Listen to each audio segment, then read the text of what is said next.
କେନ୍ଦୁଝର ଜିଲ୍ଲା ଯୋଡ଼ା ବ୍ଲକ ଅନ୍ତର୍ଗତ କେନ୍ଦୁଡିହି ଗ୍ରାମକୁ ଟାଟା ଷ୍ଟିଲ୍ ଫାଉଣ୍ଡେସନ ସହାୟତାରେ ସୌରଶକ୍ତି ଗ୍ରାମରେ ରୂପାନ୍ତରିତ କରାଯାଇଛି। ଏହି ପଦକ୍ଷେପ ଅନ୍ତର୍ଗତ ଏହି ଗ୍ରାମରେ ଥିବା ସମସ୍ତ 70 ଗୋଟି ଘରକୁ ସୌରଶକ୍ତି ଯୋଗାଇ ଦିଆଯାଇଛି। ଆୟୋଜିତ ଏହି କାର୍ଯ୍ୟକ୍ରମକୁ କେନ୍ଦୁଝର ଡିଏଫଓ ଧନରାଜ ହନୁମନ୍ତ ଧମଧେରା ଉଦ୍ଘାଟନ କରିଥିଲେ। ଏହି କାର୍ଯ୍ୟକ୍ରମରେ ଟାଟା ଷ୍ଟିଲ୍ର କଳମୁଙ୍ଗ ଗନ୍ଧଲପଦା ପ୍ରକଳ୍ପ ମୁଖ୍ୟ ଦୀପକ ବେହେରାଙ୍କ ସମେତ ବଡ଼ବେଲ ରେଞ୍ଜର ରଞ୍ଜନ କାଲୋ, ଯୋଡ଼ା ବ୍ଲକ ଅଧ୍ୟକ୍ଷ କବୀନ୍ଦ୍ର ନାୟକ, ଗୋଆଲି ସରପଞ୍ଚ ବିଦ୍ୟାଧର ନାୟକ, କେନ୍ଦୁଡିହି ଗ୍ରାମର ସମସ୍ତ ୱାର୍ଡ ମେମ୍ବର ଏବଂ ଟିଏସ୍ଏଫ୍ର ଅନ୍ୟାନ୍ୟ ଅଧିକାରୀମାନେ ମଧ୍ୟ ଉପସ୍ଥିତ ଥିଲେ।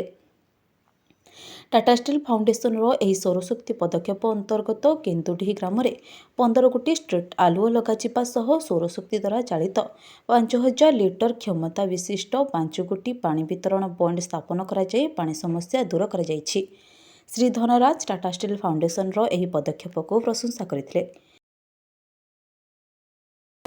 ଯୋଡ଼ାରୁ ଭଗବାନ ଗିରିଙ୍କ ରିପୋର୍ଟ, ଉତ୍ସର୍ଗ ଖବର।